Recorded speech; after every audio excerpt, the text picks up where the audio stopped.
Good evening, everyone. Today is Wednesday evening, our ongoing session. Before go on to the reflections, just a few announcements. That this Saturday we will have novice ordination. Sesat is becoming a novice for a week. The ceremony will start from 10 o'clock and we'll be shaving and then the ordination at the Pindapata. And then on the 12th, we will have 12th of April, we will have Songkran, the Asian New Year blessings. And after that, week later, I want to be here for 2 weeks. So, and by the time when I come back, there will be only 2 weeks left for the event. And we have Interfaith Mindful Day on the 9th of May. And by then, I believe that some monks have arrived here. And then 17th, obviously, it's a big day. So days are becoming short and short. Lots of things to prepare.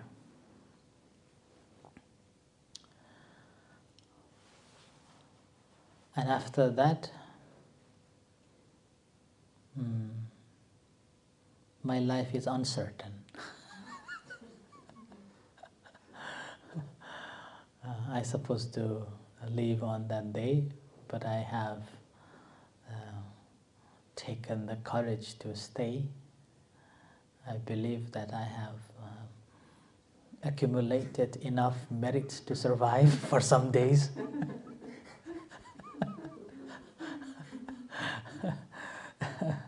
So if anything happens, so you are informed.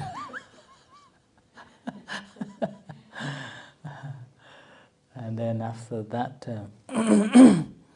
so yeah, a week later, or 2 weeks later maybe, I will be in America. So like that, life is very uncertain. So it just changes. And because of that uncertainty, people wants to know, what will I be? How will I be? What is going to be? And then we go around visiting the temples, visiting the gurus, visiting the yogis and palm trees and astrologists and so on, thinking that they can help, going around to find the solution that it gives us some form of a certainty. In Hinduism, there are 3 main supreme gods. One is called Brahma, the creator. Another one is called Vishnu, maintainer. And then another one called the Maheshwar, or the Shiva, Lord Shiva, destroyer. So these are the 3 main supreme gods. And if you go around the world, whichever community they believe in Buddhism, in Hinduism, hardly you will find temple dedicated to the Brahma, the creator. Hardly you can find. There is no temple dedicated to the Brahma probably in India. But in Thailand there is one, very famous. And in Nepal also there isn't any temple dedicated to Brahma because the creation's been completed.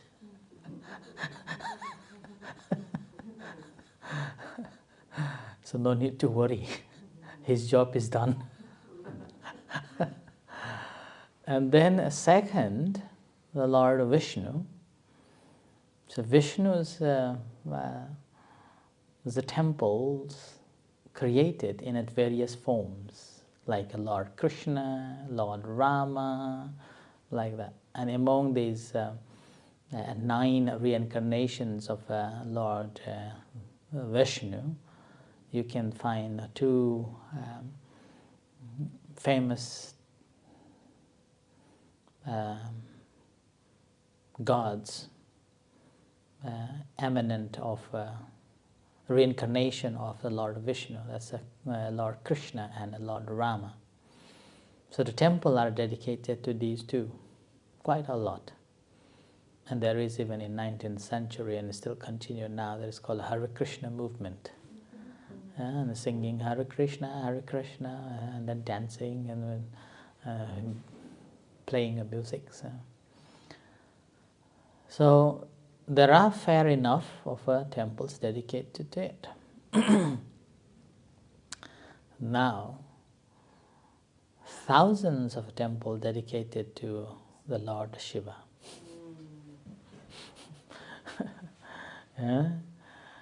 Thousands of them. Every corners in the community, there will be a Lord Shiva's temple there. Why is that? Because we humans have a fear of a death, fear of uncertainty, and hoping that after paying respect or worshipping the Lord Shiva, at least Lord Shiva will save us, so we won't need to die. Like that. So because of the uncertainty that we have, we often seek some form of a refuge in different places and different objects. And even in Buddhism, Tibetan Buddhism in particular, monks are like priests. They do all sorts of palmistry, writing, the birth certificates with all the predictions and those horoscopes, astrology, like that. So they have to learn that and they have to practice that, and which is the reason again Tibetan people are so attracted to and so devoted to the monks.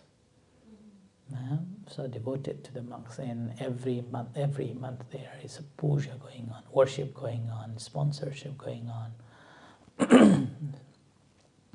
And that's simply after sponsoring and performing those rituals or those worships, hoping that it brings good luck in the life and there is some form of a certainty there.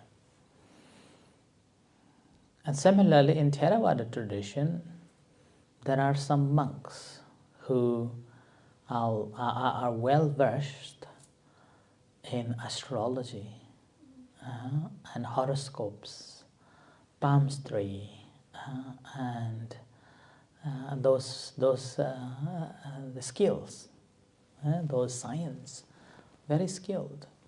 And whoever have studied these, again, they normally receive high veneration, material gain, and a crowd flocked in, like that.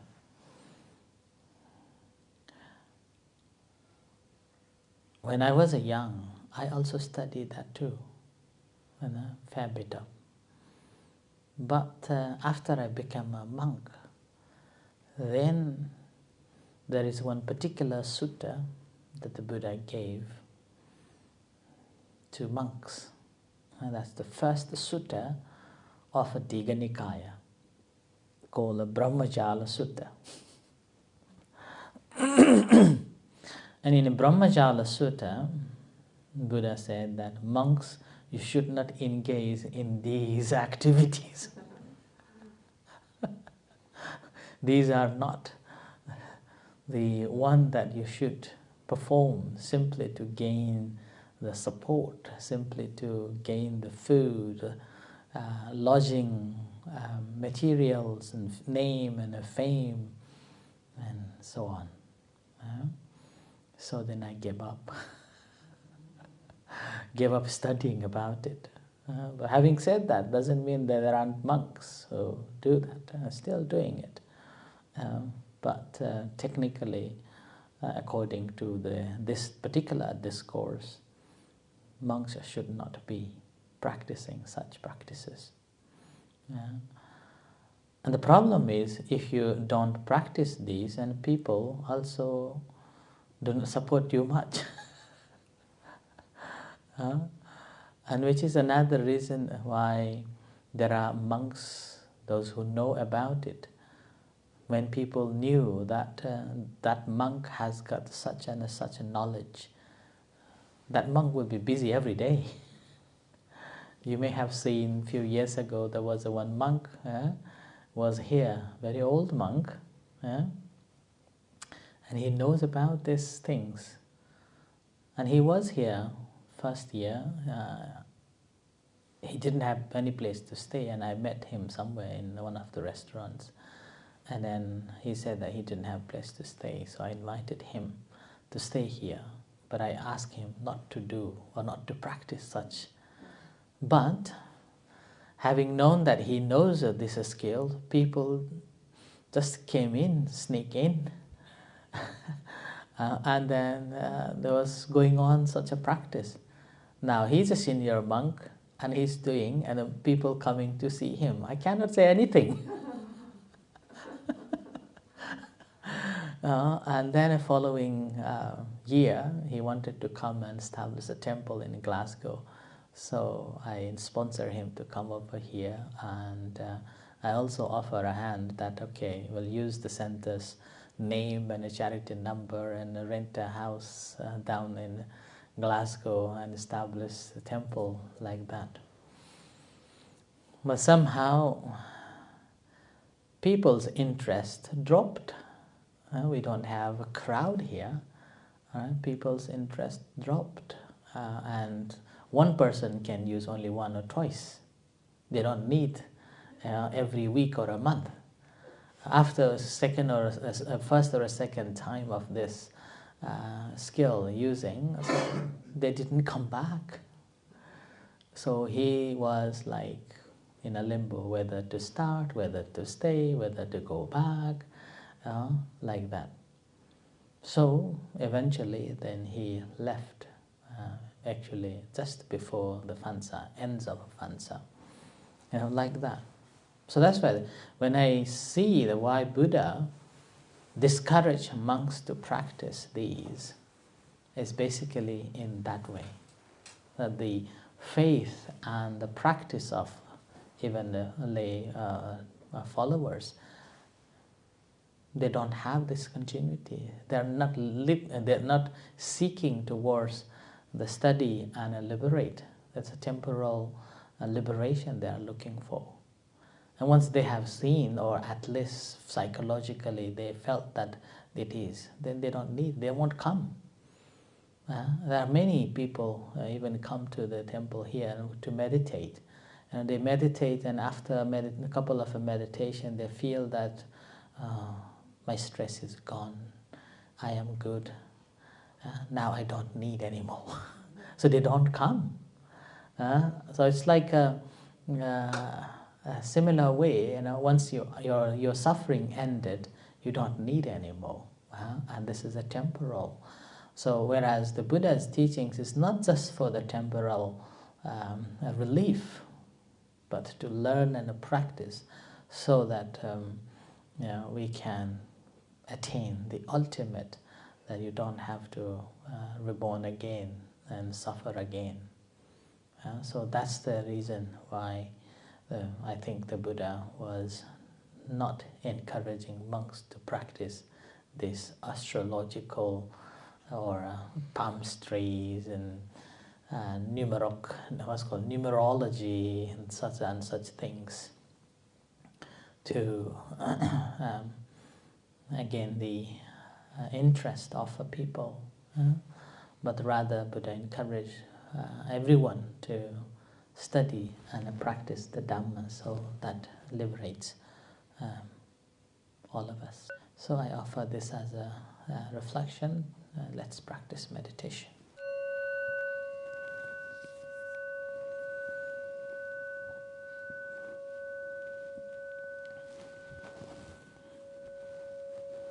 Okay, this is the time for the meditation.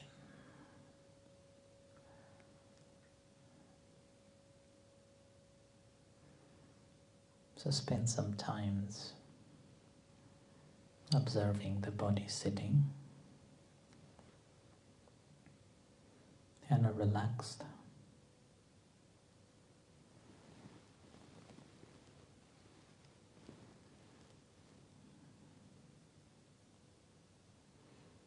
And bring your attention to observe the primary object.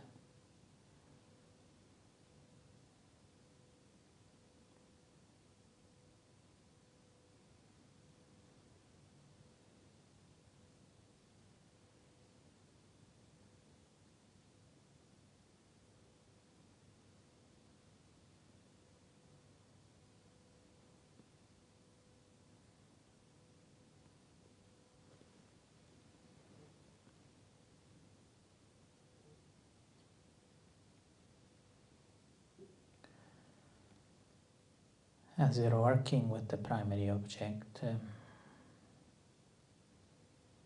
and you feel that the mind is settling and less distracted,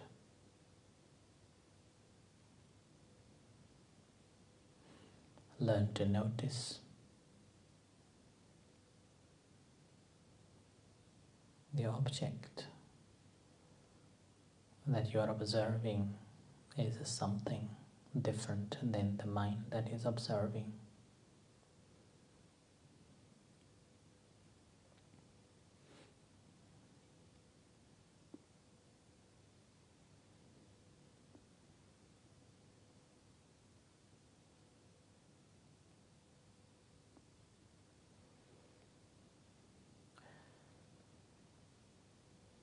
When we are observing in such a way,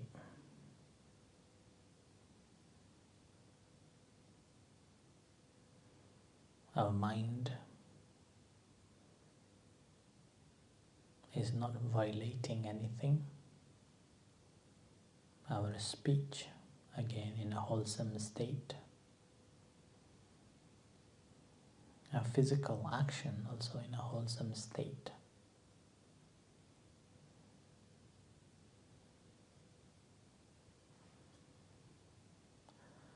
Object is a neutral.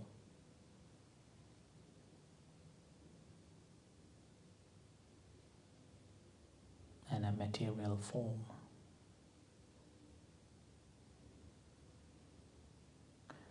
And this material form is observed by this mind.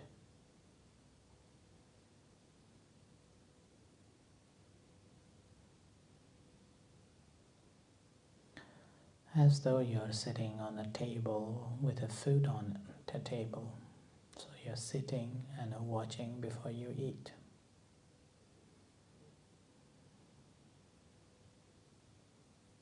So food is something different.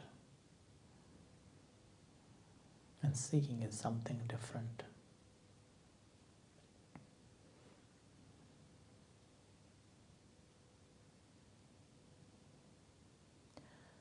So here,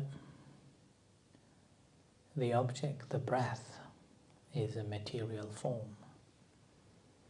Whether you feel it in your nose or in your belly. It's a form. It's called a refined materiality.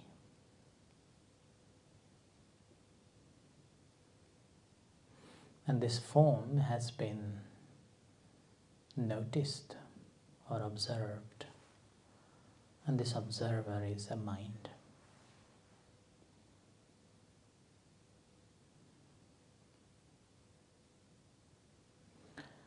Similarly, the sound that you are hearing, the sound of me speaking, each note that you observe, this is the form,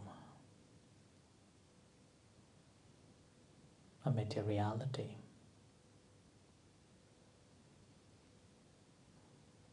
Recognizing it, a knower is the mind.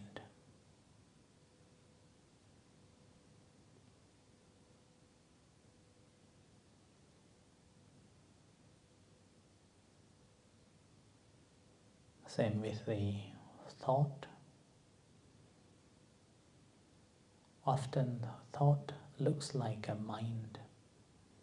This is also categorized it as a mental materiality. It's a form.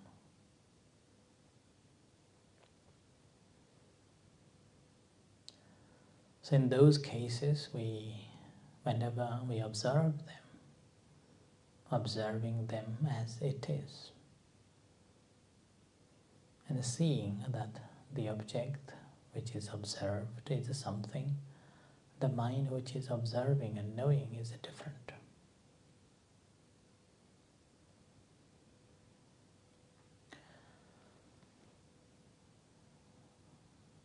And here not only finding the differences. Suppose you're observing the breath in your nose or in your belly. Which one is leading between the mind or the breath in your nose or in your belly?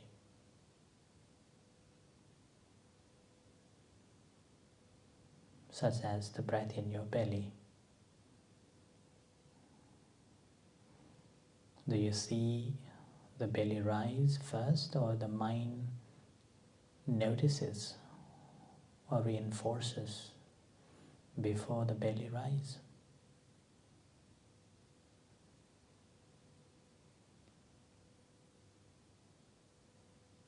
Or the breath in your nose? Are you forcing to see the breath, or you are observing the sensation of the breath? So breath is leading to arise your observation.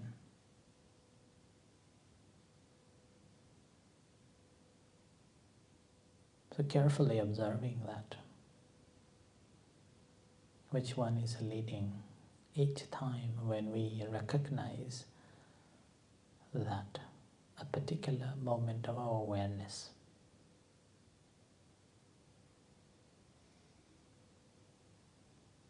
So are you making the breath to longer or shorter to be mindful, or you are simply mindful and you observe the breath coming in and going out?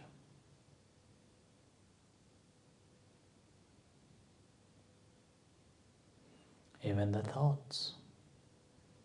Are you searching for the thoughts, or there is a thought and you observe it? Same with the sound.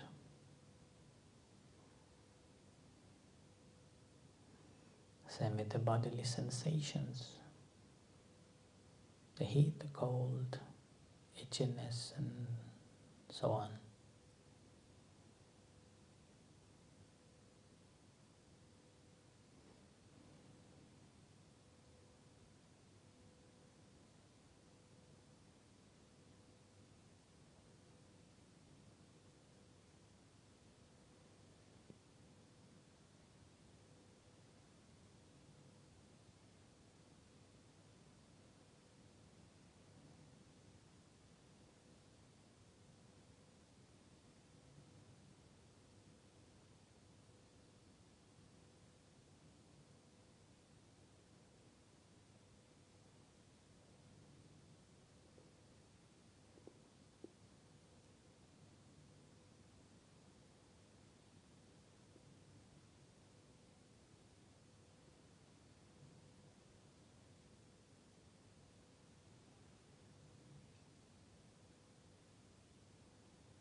So continue practicing for some times.